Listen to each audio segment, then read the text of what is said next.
Okay, it's going to be a review of the WWE Clash in Paris 2025.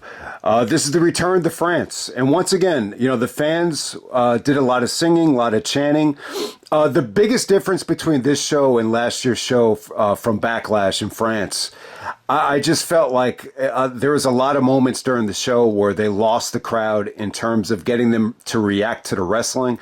In terms of them chanting songs and, singing along to the entrances, the crowd reaction was pretty damn good. I actually thought Cena's match against Logan, from a crowd reaction standpoint, is probably one of the better crowd reaction matches of all time, if that makes any sense. But overall, I wasn't really feeling the show. I would actually say that this was one of the weaker premium live events of 2025. But let's get right down to it. We got Roman Reigns, who's actually on the poster. The portrait of a masterpiece inspired poster with Roman taking on Big Bronson Reed, coming out there with Paul Heyman.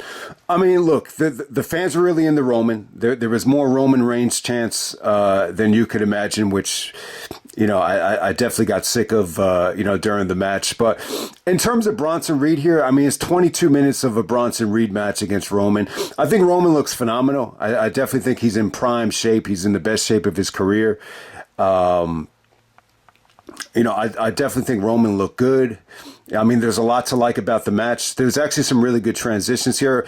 However, though, I'm not a huge Bronson Reed fan. I definitely think it's like, from my personal taste, he's carrying way too much body fat, and the extra weight, it definitely slows him down. I mean, this is not a Samoa Joe case where, if anyone remembers Joe in his prime, the perfect example of that is a match against Roderick Strong from the Ted Petty, where, Joe is obviously like 100 pounds bigger than Roderick, but he's able to kind of, he's in better shape than Roderick in terms of moving and cardio. It was unbelievable, the kind of shape Joe was in, to be able to carry all that extra body fat and for it not to slow him down. Here, to me, it's the total opposite. I just feel like Reed he's just carrying too much weight, and it feels like, it feels a little bit lethargic. It feels like a chore to sit through for 22 minutes. I just think it was way too long for me. But at the same time, the crowd was hot for Roman. There were some pretty good transitions towards the end of this thing, but Roman does go over. I don't really remember that much about the match, to be honest with you. I mean, there was a lot of stuff going on here. The aftermath, you have to see it to believe it. It was very similar to what Bronson did to Seth last summer. I mean, this almost felt like chaos. It almost felt like you had to call the ambulance, you had to call the hospital, you had to call the police. Like, it definitely had that type of feeling to it. Roman actually choked out Paul Heyman. Bronson did a million tsunamis to Roman, and then all of a sudden, before you even get to that, though, Roman is celebrating. He gets his Air Jordans back. He's celebrating on the announce table. So, they've done this a lot of times over the last couple of years. They did it at SummerSlam. They did it at WrestleMania, with Drew, and they do it again here with Roman. So I think they kind of reached their limit now with guys celebrating on the announce table, because Roman's celebrating with, the retro Air Jordans. It seems like everybody's wearing Jordans in the WWE. I'm not sure if Michael Jordan has signed a deal with them. But can't wait to see Jordan on NBC this year. But aside from that, Roman is celebrating, and, Bron Breakker comes out of nowhere and spears the shit out of Roman on the announce table, which was awesome. The second spear was even better, when Braun actually sprints and spears Roman, and Bronson just does even some more tsunamis, and they take away Roman on the stretcher. So I'm assuming Roman is going to get some more time off. So it is what it is there. But I did want to mention, when Braun actually speared Roman on the table bump, I was a little bit worried about him. Like, when you see his reaction, and then you see the way his ankle was planted, I thought he sprained his ankle or maybe broke his ankle. But considering how good that second spear was, I'm pretty sure he's okay. So there we go with that. But yeah, it was quite the scene. This whole match, the entrances and the aftermath, it lasted a whole hour. Believe it or not. And then you actually had, the Adam Pearce stuff was awesome. He actually told, Braun and Bronson, if you interfere, you're getting, suspended without pay. So that leads Seth Rollins to scramble and to kind of think on his feet for the main event. which we'll get to. Next up, we have the Wyatts defending the tag team titles against the Street Profits. I was happy that this was on the show. I think it was pretty damn good. They definitely lost the crowd, though. Once the wrestling got a little bit monotonous, you could feel it. Like you could just kind of knew, all right, like this is not going to be, the hot crowd that Backlash was. But the Street Profits had some good moments towards the end of this thing. Montez, was able to hit his big high spot. I like the ending. The Wyatts actually hit the Plague, which is actually a brain buster into a power bomb, which is a good finish. But the match is just okay. It's something that could have been on SmackDown. Look, I didn't mind this being on the pay-per-view. I definitely think they need to do a better job of utilizing this tag team division on SmackDown, especially on the premium live event. So I didn't mind this, but it didn't. This didn't feel that important compared to what we saw at SummerSlam with the TLC match. All right, next up we got Becky Lynch taking on Nikki Bella for the Women's Intercontinental Championship. I think the promos here were good. Becky got a little bit personal against Nikki. I think everything Nikki said was justified. I think she took a little bit heat about the Ozzy Osbourne stuff because they were in Birmingham, when she said that. But I think if you can look past that, I think Becky definitely won the war on the mic. And she won the war in the ring tonight too. So this clearly was not as good as some of Becky's recent matches, and I think that's I think that's proof. The proof is in the pudding in terms of I think Becky was able to back that up. I think because the match was not that good, it just makes Nikki Bella look. I'm not going to say that it makes it look bad. It makes it look like this crop of women's wrestlers is a step ahead, a step better than the previous, Divas generation, whatever you want to say. Because the bottom line is, this was not as good as some of Becky's other matches against Lyra, against Bayley. I thought it was okay. I think Nikki looked in really, really good shape. I think she looked hot. But at the same time, from a wrestling standpoint, the quality is just a little bit lower than what Becky's experienced on the previous pay-per-views, where she actually stole the show. I mean, she stole the show of fucking Backlash and Money in the Bank. So give her credit. But this was definitely I would definitely say the weakest match of the night by far. Next up, we have Rusev taking on Sheamus.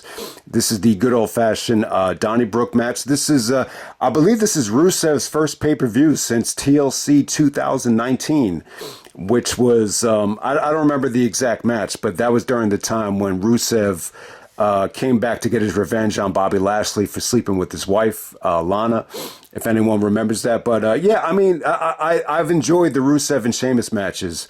The matches on Raw have been great. I think the first one they had on Raw is one of the best Raw matches of the year, believe it or not. A lot of history between these guys. They were in the League of Nations. And yeah, I thought this was good stuff. I thought this was solid stuff. They were able to empty the tank here. There's some awesome table spots. There's some brutal, kendo stick, baseball swing shots from, Sheamus and Rusev here. I thought the submission at the end was great. This is the most unpredictable match of the night. I just didn't know how this was going to end, but Rusev's submission at the end of this thing, was pretty damn awesome. I just think Sheamus has really gotten in my good graces. I just think he's a great guy. The matches always deliver. He always gives a great effort. Now that he's got this Daniel Bryan stench, erased from, I think, his legacy, he's no doubt about it. He's going to be a Hall of Famer. I wouldn't mind seeing him as champion again. These matches have been so good. To be completely honest with you. But yeah, big match for Rusev. He wins his first pay-per-view match back. So yeah, good old-fashioned Donny Brook match. I'm not going to say that the match stole the show or anything like that, but it was pretty damn refreshing. It really reminded me of, this whole feud.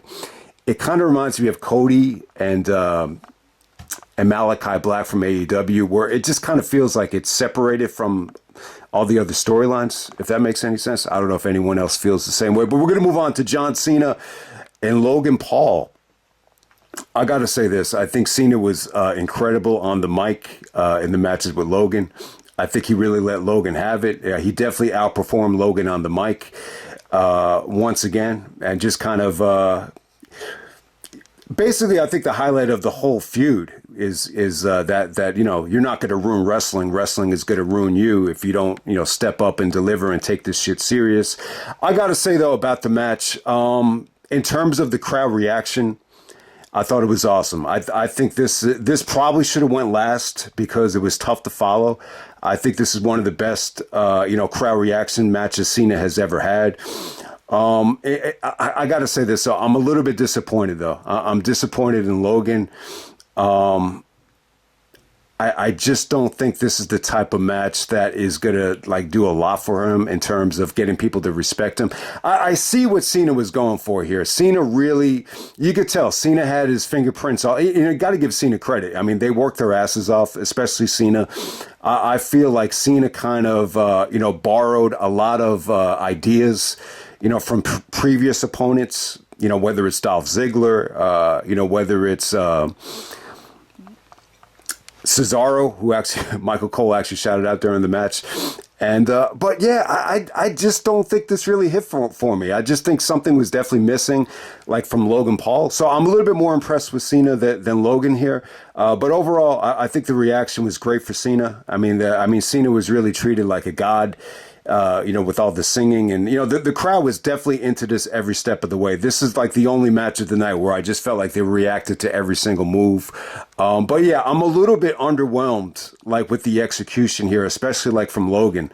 I just think, some of the big moves that Cena, had these ideas for, whether it's the uppercut or whether it's the, the zigzag. I just feel like we've seen, other wrestlers execute them a lot better. And I just don't know if this really, showcased Logan's athleticism, to the highest degree. But, yeah, I mean, look, it was still a good match. I think Cena had a lot of fun moments here. But I'll say this. I think, thank God, that Cena is retiring, because I feel like the attitude adjustment. Look, it shouldn't take 5 attitude adjustments to beat Logan Paul. But I think that's what it did. Logan Paul kicked out of the AA, 3 or 4 times. It's fucking ridiculous. But I'll give Cena credit, though. I think Cena's matches as a babyface, they're still pretty damn good. I mean, execution-wise, there are moments here where, some of these, moves don't come off great. But overall, I got to say it was a lot of fun. He actually busted out the pop rocks. I don't think he needed to shout out Roxanne Perez for that move, because Cena was doing that 10 years ago. He did not do the springboard stunner, but he actually busted out the Styles Clash. The Styles Clash, the pop rocks. I thought some of that stuff looked a little bit weird. But at the same time, the fans were into this thing every step of the way. I just didn't think Logan. I just think I thought some of Logan's, big, transitions here, I think they could have been better. And I don't know, something was just lacking with Logan in terms of, showcasing his athleticism. But I got to say, a fun match. I would definitely say this is the match of the night. Is it one of Cena's best matches? I think it's worth checking out, though, because I would say this in terms of crowd reaction. I think it's got to be up there with one of the best crowd reactions a Cena match has ever gotten. And the fans, it's a case where the fans are 100% behind Cena here. Logan got a lot of heat, once again. So it's probably Logan's best match, though, in terms of structure and length. For him to hang with Cena for 25 minutes and still have a decent match, I think it was a pretty good night for Logan. But like I said, at the end of the day, I'm a little bit more impressed with Cena, because it just, my gut feeling is that, a lot of these ideas, strictly came out of the Cena playbook.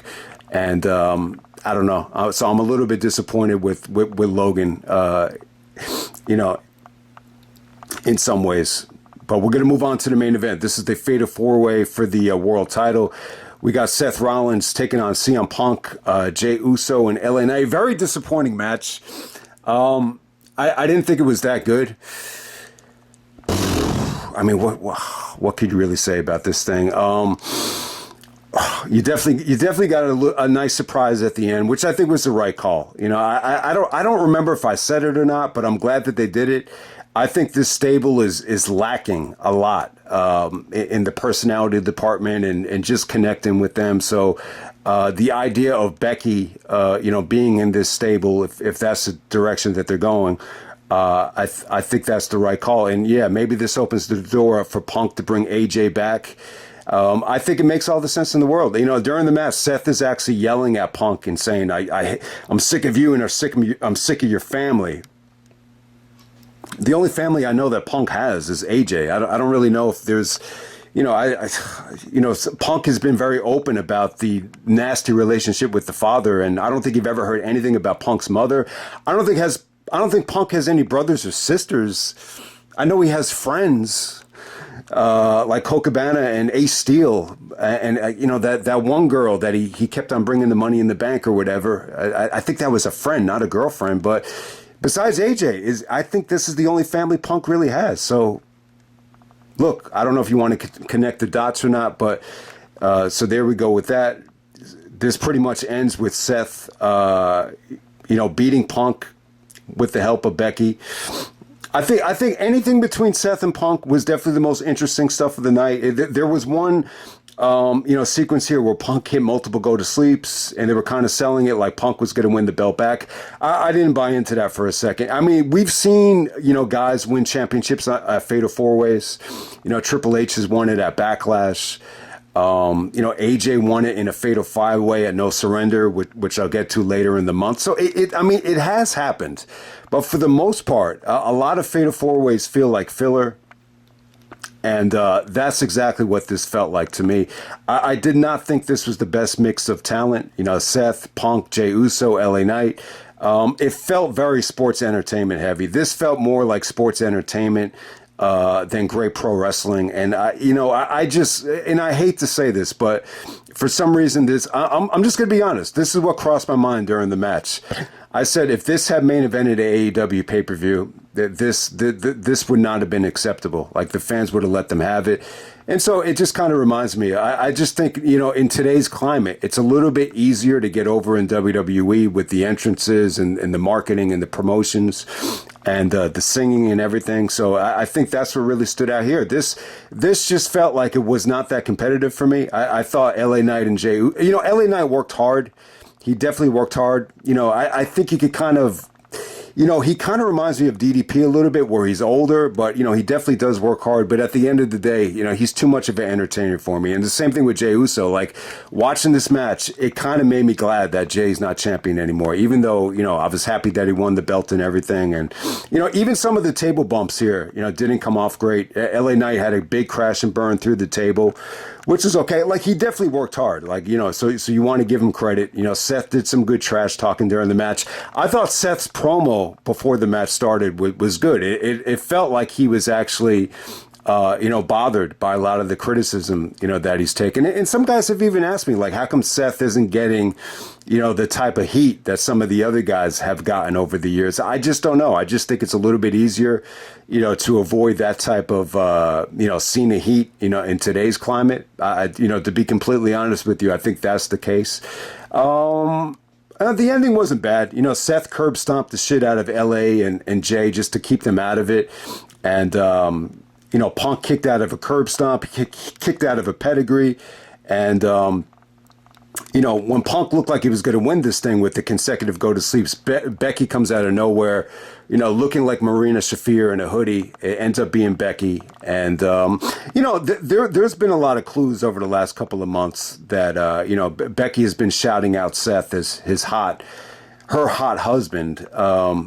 So it's not like Becky, for some reason, Becky has been mentioning Seth lately. They're both heels, so this makes all the sense in the world. So Seth does go over. A great moment for Seth. I mean, look, I think when you're looking at Seth winning this thing and him, being champion as many times as he's been, it's very reminiscent of Triple H. I mean, it really has. I don't think Seth is as good as he used to be. He had some like red hot moments, back in the days. Whether you go back to Ring of Honor, where you had the pay-per-view, Respect is Earned 2, and then you had Death Before Dishonor 6, back-to-back, where you stole the show in both main events back-to-back, where you say to yourself, wow, this kid is on a roll. He's the hottest guy in the company. And then you go back to WrestleMania 31. He's on the verge of setting the world on fire. But, since then, I just don't, from an athletic standpoint, I don't think he's as good as he used to be. And it's very similar to Triple H, where a lot of the big push has come after the injury. So, the world of professional wrestling, you could get away with it. In the world of the NBA, where you see someone like Derrick Rose, can't recover after the injury because, it is what it is. It's a little bit deflating. And you say to yourself, man, maybe Seth is a little bit overpushed here, but he's very lucky. I think the whole WWE, they're very lucky that they got this monster deal with ESPN when you consider how, average this show was, especially in terms of the wrestling. I think they're very, very lucky. I think this is a mediocre main event. It's a main event I never want to watch again. The show was okay, though. I would say that this is one of the weaker, shows of the year. I think with Cena and Logan, the biggest thing I could sell you on in terms of that match is I think the crowd was incredible. There's going to be people out there that are going to, use the argument that they spammed a lot of finishers. They stole a lot of finishers from previous wrestlers. So in some ways, it was kind of the Cena, easy way out formula where, you guarantee just a fun little great match, if you want to put it that way. But, I think the show was all right. What they did with Roman at the beginning of this thing, it was a nice way to kind of write him off television. It was pretty well done. I think that was probably, besides the Cena and Logan match, that was probably the highlight of the show. But we're going to move on to Raw. Okay, we're moving on to Monday Night Raw. This is September 1st, 2025. Once again, from Paris. It looked like they did about 23,000. So 30,000 for Clash in Paris, 23,000 for Monday Night Raw. That's not a bad turnout at all. So congratulations to WWE. They really cashed in well. But let's get right down to Raw. All right, so I'm trying to remember here. So I found it on Cage Match. Man, it's tougher and tougher to Google cage match nowadays. I don't know why it's so tough, to find, the shows on Google. I don't know, but we're gonna get right down to it. All right, they open up the show with LA Knight and Jey Uso. They kind of like arguing with each other about the match in Paris. LA Knight is like bitching about how Jey, interrupted the Blood Force trauma. I think he might have interrupted the elbow drop.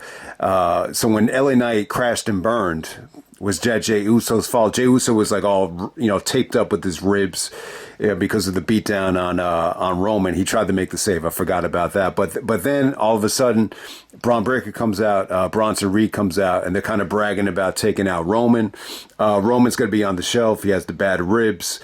So this sets up the tag team match to end the show. We'll try to remember to talk about the main event at the end of the show. All right, next up, you had the Kabuki Warriors taking on the Judgment Day of Raquel and Roxanne. I think it was okay. The Kabuki Warriors had some great moments here. Asuka showed a lot of, I would say passion and a lot of hostility in the ring and backstage. So it wasn't that bad.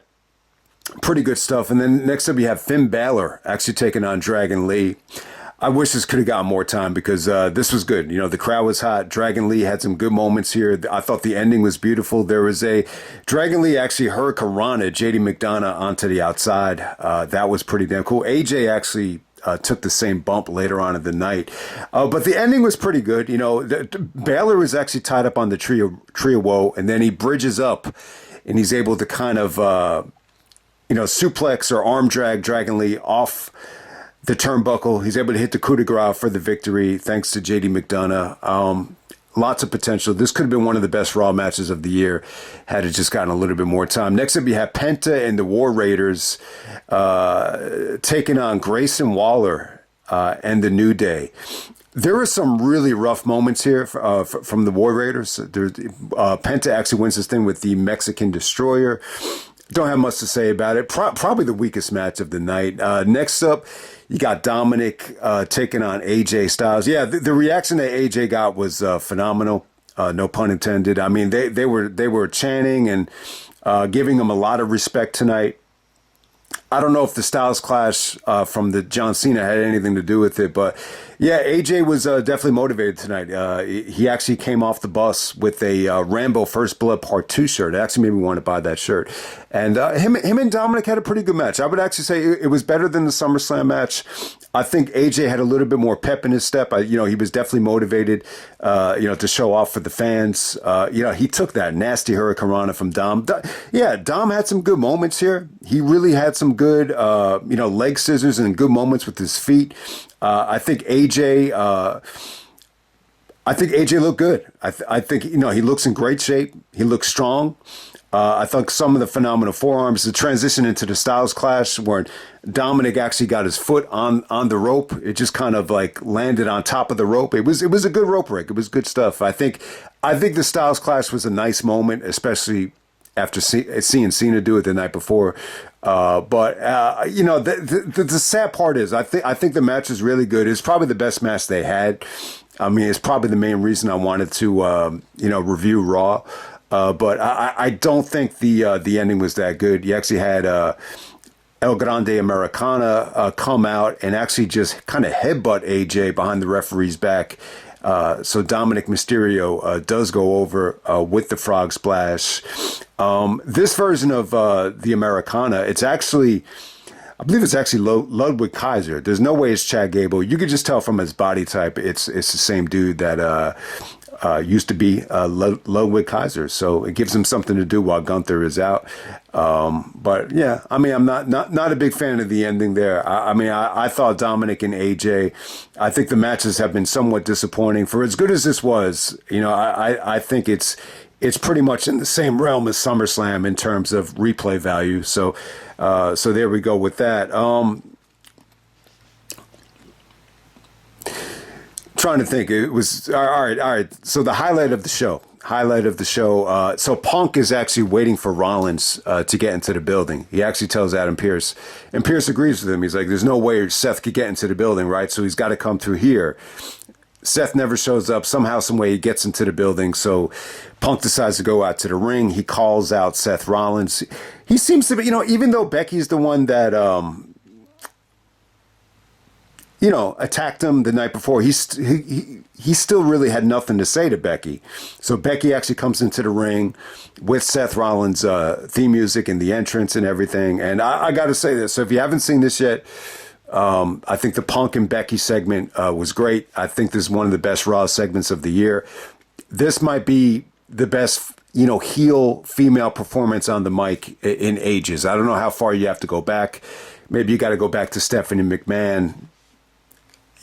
Maybe against the Bellas, maybe even some of the promos to Triple H. I mean, we're going to go back a while here, to remember a female, performance this good on the mic. The fans were actually chanting for AJ Lee, and Becky kind of, shot the fans down. So that was definitely interesting. But there's a million things we could get into in terms of why this worked.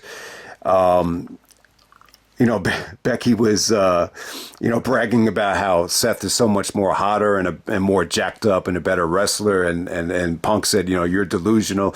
It seemed like that really kind of bothered Punk a little bit. And then she got on Punk for, being disgusting and smelling. So it was a little bit weird. But overall, I got to say a nice, heel, bitchy performance from Becky. I know Becky is Irish, and it kind of made me a little bit glad I never, married an Irish girl. Most of my girlfriends in the past, or the girls I wanted to go out with, were Irish, or some of the girls that actually, made the most effort on me were actually Irish. I don't know what it is, but with Becky, I think it was pretty awesome. I mean, the fact that she tied in the frustrations that her and Seth had, when Punk was out, about how the chants were affecting their matches after all the hard work. I think it was good, and you could actually tell Punk was a little bit sympathetic of that, because I think anytime you bring up hard work and it not really paying off, Punk could really kind of, relate to that or sympathize with that, for lack of a better term. But yeah, man, I thought it was a great promo. Seth eventually does come out. But it just pretty much ends with Becky slapping the shit out of Punk. And Punk, I don't know. I don't think it's going to end up being AJ Lee. I mean, if you watched Raw, I think it's going to be Rhea Ripley. If you watch some of the WWE Unreal stuff, it seems like Punk and Rhea have a pretty unique relationship. And so overall, I think Becky was great. I think the fact that Becky and Seth are really close, you know, I think a lot of times when a couple is together for that long, you know, she kind of knows how frustrated Seth was with all the stuff that was going on with Punk, with him, you know, walking out of the company, all the stuff that was said. So I think it worked because of that. And on top of that, too, I think a lot of it worked because Becky was able to get away with a lot of shit in the promo. A lot of, you know, Punk would not let, you know, most of the male wrestlers talk to him like that. And I feel like Becky was able to just kind of let it all loose, and it came off great, you know, especially the bitch slaps at the end. I mean, it really felt like Punk really had to bite the bullet here, which was good. But I think, you know, one of the more underrated things about it, you know, the C, I don't know what CM really stands for. Does it stand for Cookie Monster? Does it stand for Chick Magnet? Does it stand for Chronic Masturbator? You heard all these different things over the years. I'm still not exactly sure what CM Punk stands for, but Chick Magnet, you know, that's the bottom line. Punk is really good at, you know, some people think he's a good-looking guy. Obviously, Becky doesn't in the kayfabe promo here, but Punk has had a lot of relationships over the years, whether it be Tracy Brooks to Maria to AJ. I mean, you name it. I mean, he's had a lot of hot women. You know, I think he's a pretty decent, good-looking, you know, he's a good-looking guy. And then on top of that, he knows how to connect. Obviously, he's great on the mic. If you're great on the mic in wrestling, it's probably not that hard to be great on the mic when you're on the phone with the girls. So I think that's the other thing. I think Punk, you know, his experience with women, I think he was really able to kind of trigger that and have a great segment with Becky. You know, the fact, it was good because he was able to kind of hold things in a way. But his facial reactions actually made it great. So it's a great segment. You know, I got to say, I think Becky... You know, I wasn't crazy about the match with Nikki, to be honest with you, but it's exactly what it needed to be. It was a good heel ending there. I wasn't crazy about Nikki's performance, but I think Becky Lynch did the best she could do in the match with Nikki. But this promo, I mean, for as good as Becky's matches have been this whole year, I think this is the best promo that she's ever been a part of. And I know that covers a lot of ground. She's good on the mic, man. She plays the Irish bitch, you know, maybe better than anybody. So good stuff there. And, you know, Seth kind of walked away like a coward, but it is what it is there. But I want to shout out Seth, though. I want to say this. Like, just because I'm a little bit down on Seth because of the faking of the injury, and I feel like the championship is on him a little bit too much over the years, but still, and I don't think Seth is as good as he used to be, whether you're talking about Tyler Black or whether you're talking about WrestleMania 31 Seth, but I still think Seth is good. I still think he's a good wrestler. You know, him and Punk were still the strong link in the Fatal 4-Way, no doubt about it. And then we're gonna move on to the main event. We have the Vision. We got Braun, and we got Bronson Reed taking on Jey Uso and LA Knight. I think it was a pretty good match. I think if this had happened, you know, in the States on a regular night, I think this would have been one of the more forgettable main events of the year. I think the crowd was pretty good here for the most part. No, I mean, I think LA Knight had a good night. I think he was really good on the mic here. I think he was pretty passionate. I'm not crazy about him in the ring. I'm really not. But I think his mic skills, you know, and his presentation is the thing he can be most proud of here. But it seems like he's kind of the odd man out here. This is really just about, you know, setting up the Usos, you know, to take on the Vision. And I got to say this about the match. I mean, good stuff. You know, they worked up to the hot tag to Jey. It felt like Jey did a lot here. It felt like Braun was a little bit reluctant to oversell for Jey. They had to do some double teaming on Bronson just to make this believable, and it pretty much ends. You know, Jey gets the hot tag. He gets a lot of offense in, but it ends with Braun just spearing the shit out of him because he has the bad ribs, from trying to help Roman. So it's not a bad story. And then it pretty much ends with Bronson and Braun just, tsunamiing the shit out of Jey. Jimmy Uso comes to make the save. I'm not crazy about seeing the Usos, reunite, but we'll see what happens. I mean, the AJ Lee stuff is really the big question mark here. I think the door is open for it. Obviously, Punk, heard the reaction for AJ. I mean, I know a lot of people love to see AJ back. Sorry to be a Debbie Downer, but I'd actually rather see Punk team up with Rhea.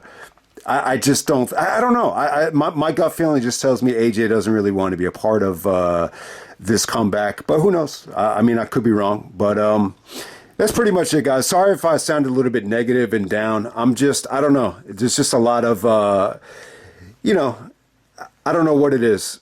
I just need to get through this week, and maybe the month of September will be a little bit better. But yeah, man, I think the whole thing too with the WWE moving the ESPN, I'm not the biggest fan of it. But it's not like I'm saying that they shouldn't have taken the deal. If ESPN wants to give them that kind of money, I think it's great. I'm just a little bit annoyed at the. I just wish when they announced the deal, they should have straightened everything out with Peacock first. I just didn't like it how, all right, it's gonna end in WrestleMania or April or May or whenever the fuck, ESPN was supposed to take over. And then all of a sudden we get this WrestlePalooza stuff and it's just like, man, all right. So